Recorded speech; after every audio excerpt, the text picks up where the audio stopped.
मोला दोना बना के कान मापन खोच ले तोर माया के रंग मोला धीरे धीरे पोछ ले।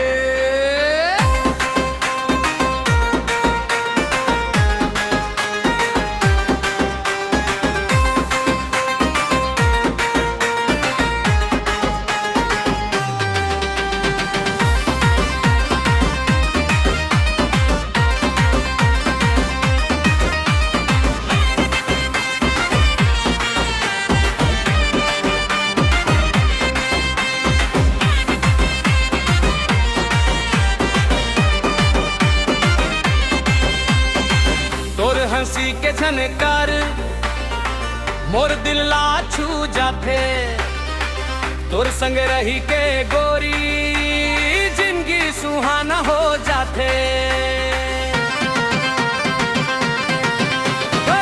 तोर नैन के इशारा मोर मन ला बहकाए तोर मीठी मीठी बोली मोला अपन बना जाए। मोला दोना बना के कान मापन खोच ले। मोला दोना बना के मोर दिल मा सोच ले तोर माया के डोरी मा मोला धीरे धीरे बांध ले। मोला दोना बना के कान मापन खोच ले।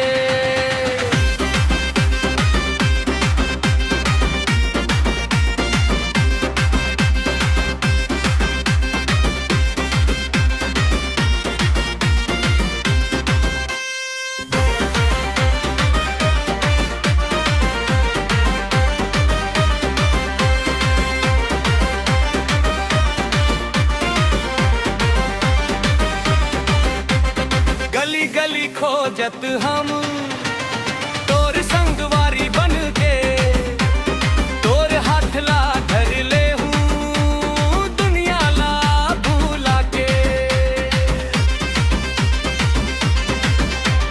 चूड़ी के छन छन बाजे जब ते